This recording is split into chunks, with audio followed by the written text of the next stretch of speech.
qué me cuesta tanto trabajo decir crueldad? Crueldad. Crueldad. Digo como crueldad.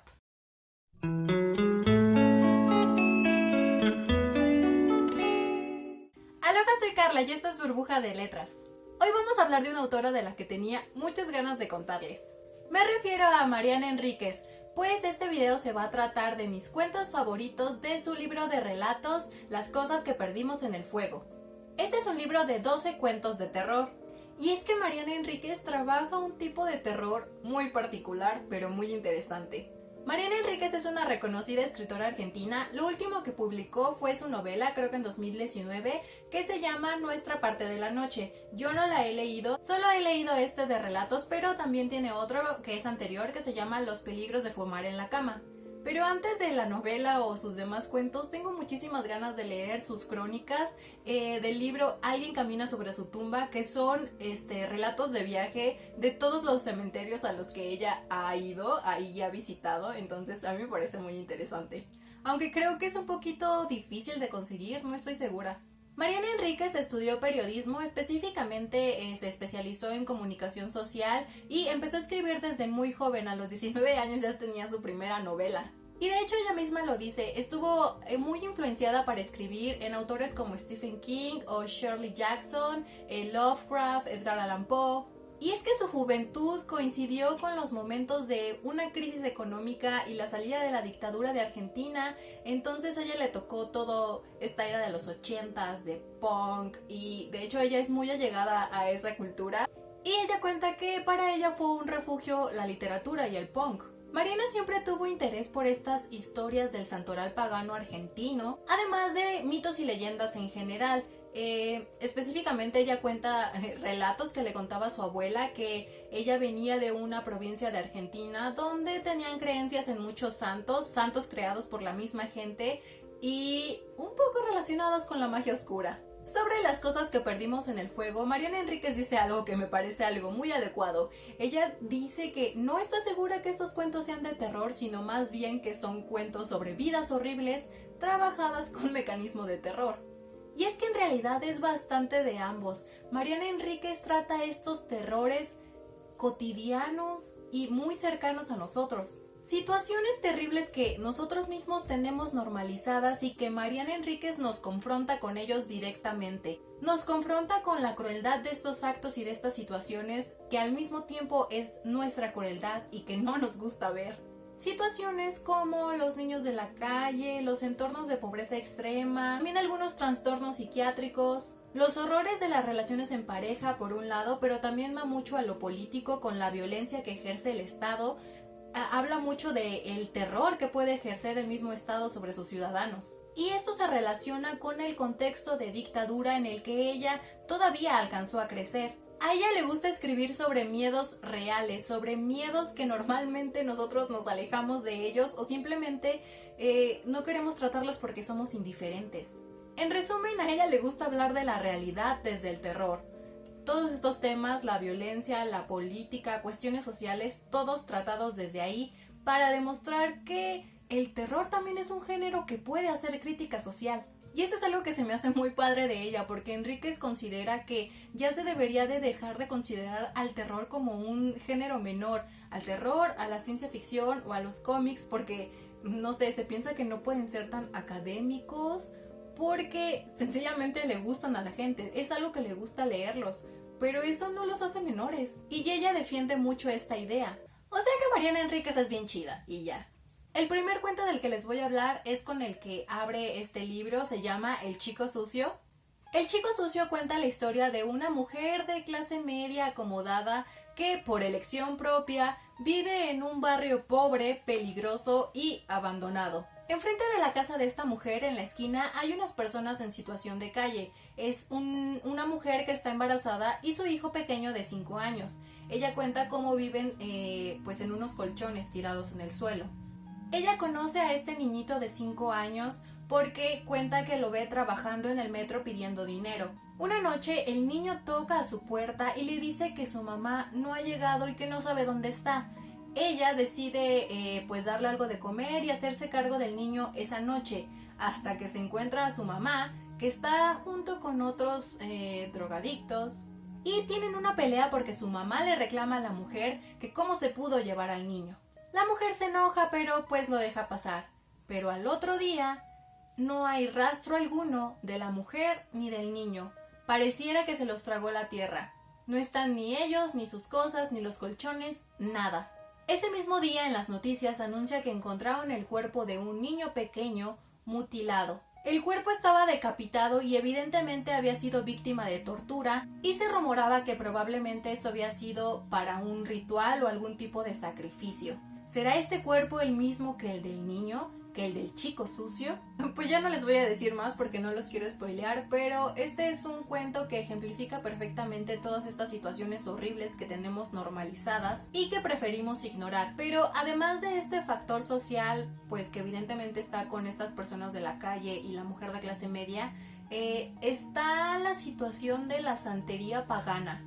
Ya que en el cuento se nos dice que la mamá del chico sucio tiene sus que veres con la brujería, y también se nos cuentan algunas como historias de santos paganos, a los que no siempre se les utiliza para pedirles cosas buenas. El segundo cuento es La casa de Adela. Esta historia trata de 3 niños, la protagonista, su hermano Pablo y Adela.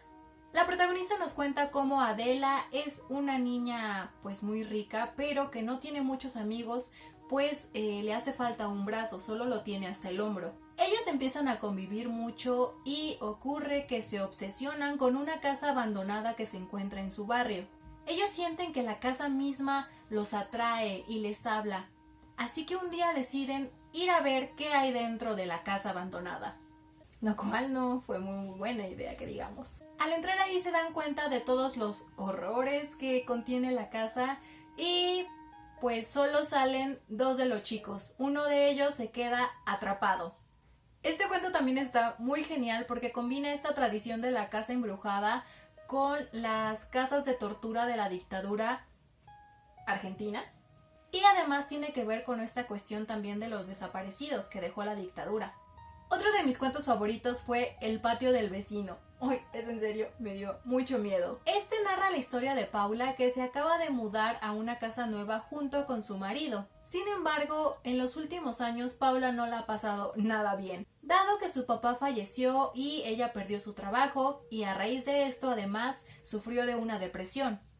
Y además, en ese momento estaba pasando por una crisis matrimonial. Una vez instalada en su casa, Paula comienza a percibir cosas muy extrañas.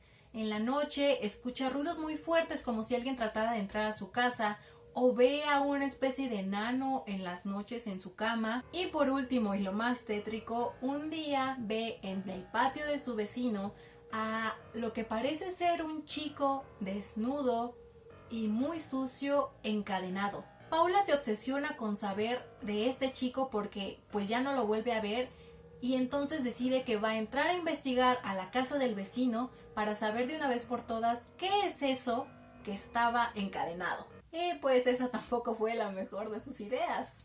Creo que este fue el único cuento con el que sí sentí verdadero terror con el final. En serio, tienen que leerlo. Además de este aspecto terrorífico, también tiene el aspecto social, desde el que nos habla Paula, porque hay una parte del cuento en donde ella nos habla de su vida como trabajadora social, que era el trabajo que ella tenía, y pues nos cuenta varias de las situaciones horribles que llegó a ver como trabajadora social. El siguiente cuento es Bajo el agua negra.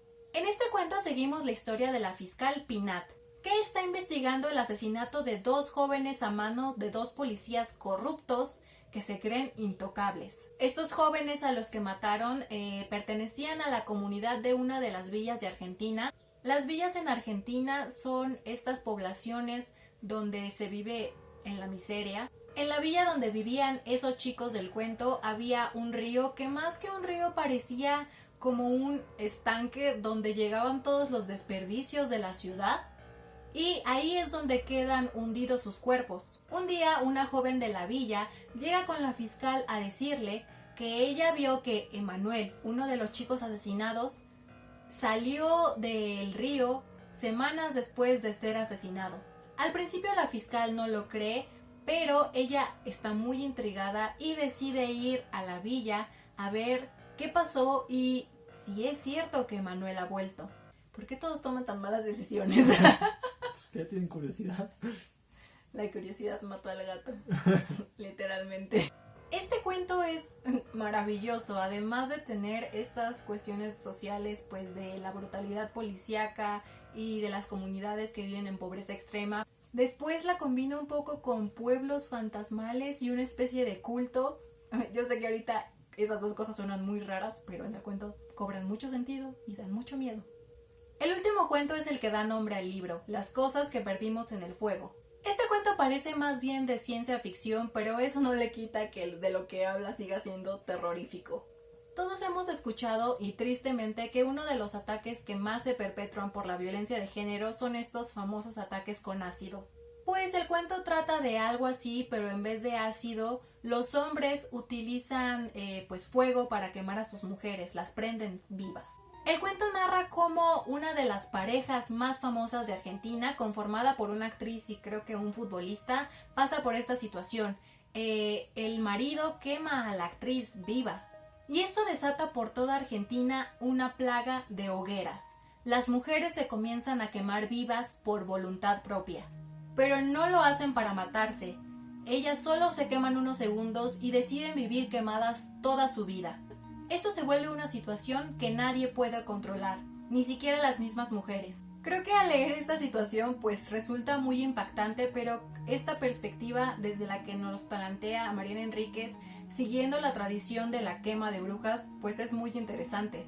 Porque hasta dónde puede llegar la voluntad de las mujeres, qué los orilla a esta situación y además pensar si esa verdaderamente es la solución. No sé, es muy escabroso. Y esto fue todo por hoy, espero les hayan interesado leer alguno de estos cuentos. La verdad es que yo tuve mucha suerte porque alcancé a conseguir este libro gratis cuando Anagrama lo liberó, empezando la cuarentena. Pero creo que también está disponible en Amazon. Yo únicamente les hablé de estos, pero la verdad es que todos son muy buenos. Mariana Enríquez está posicionándose como una de mis autoras favoritas. Y pues ya, coméntenme si ustedes también ya han leído a Mariana Enríquez o si tienen ganas de hacerlo. Denle like y compartan el video para que más gente conozca a esta maravillosa escritora. Yo soy Carla y nos vemos en la siguiente Burbuja de Letras.